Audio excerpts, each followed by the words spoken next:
Ladies and gentlemen, I always feel a need to make fun of myself, to laugh at myself in order to cover up, to repress the sadness that deeply implanted in my heart, especially when it comes to speak about women in Islam.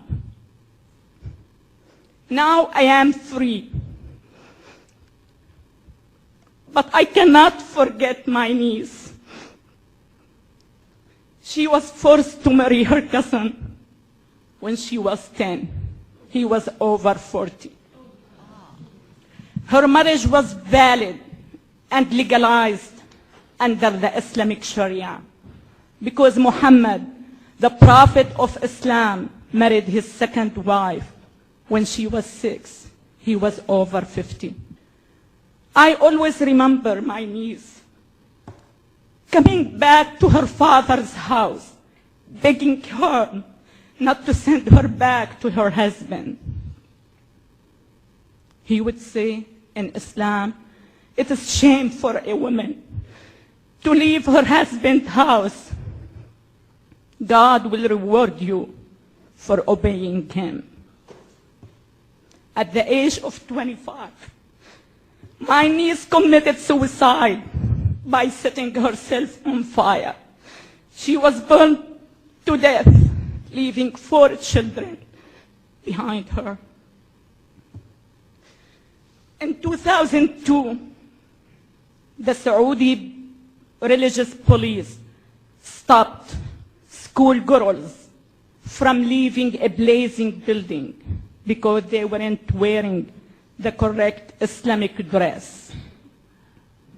There were about 800 female students in the school building when this tragedy took place, and at least 15 girls were killed, according to Saudi newspaper, which I don't believe. I believe the number was much higher. Because of that, and because of many, many human tragedies that I had witnessed in the first 3 decades of my life, I have decided to fight Islam. Please pay attention to my statement. To fight Islam, not the political Islam, not the militant Islam, not the radical Islam, not the Wahhabi Islam, but Islam itself. I truly believe that the West has invented these terms for the sake of being politically correct.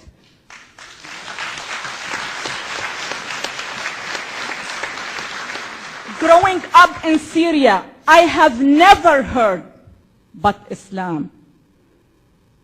Islam has never been misunderstood. Islam is the problem, but no one is stating the truth. No one is taking a hard look at the root of the terrorism, which is the brainwashing machine called Islam. Islam is not up to me, is not up to any Muslim man or woman. Islam is exactly what the Prophet Muhammad did and said. In order to understand Islam, you have to read the biography of Muhammad. It is very traumatizing. It is very shocking. He married his second wife when she was 6 years old. He was over 50. I just came back from France. I debated with a Muslim Pakistani woman. She was the Minister of Women in Pakistan. When I told this fact to my audience, she turned to me and she said, "It is a big lie." She was 9, not 6. It sounds like when a policeman stops you because you're driving over 100 miles per hour and you turn to him and say, "It is a big lie. I was driving 90 miles per hour, not 100 miles. She was 9, not 6. He married his second wife She was his daughter-in-law. His son was adopted, and at that time it wasn't accepted by the pre-Islamic Arabic culture. So he turned to his followers and he said, I was told by God that adoption is forbidden. And adoption, believe it or not, has been forbidden in the Islamic culture, just to justify his marriage of his daughter-in-law. His third wife was Safiya. She was a Jewish woman. It was well documented, well written in our school book, that he attacked her tribe. He killed her father, her brother, and her husband at the same day he slept with her. That's what I call Islam. You need to know, you need to understand that Islam is the problem. I am sick and tired of people here in the West asking me to soften my message. I am sick and tired of people asking me, are you trying to change 1.3 billion people? It is not a matter of I am trying, I will change him. I want you to know that the very first value I learned when I came to this great country, that you can do the impossible if you truly believe in yourself. I not only believe in myself, I believe in many million Muslim women like Nooni Darwish and Ayaan Ali. And we are working hand in hand to change 1.3 billion Muslims. They have to realize that they have only two choices: to change or to be crushed.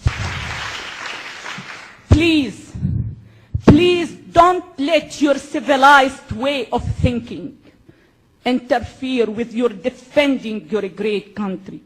Please, please defend your values.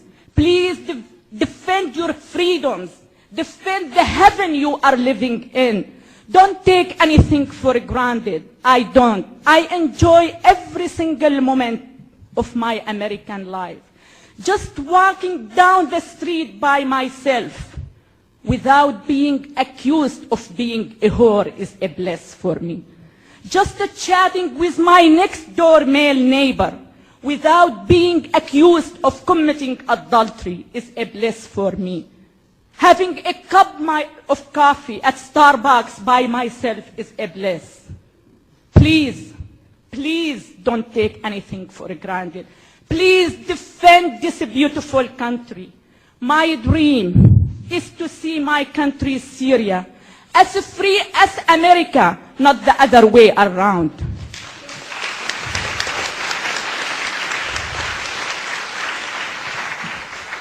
When I was in Syria, I cried a lot. Now that I am free, I still cry, and much harder, for those women whom I left behind. My dream of one day, having all of them free, should be the dream of all humanity.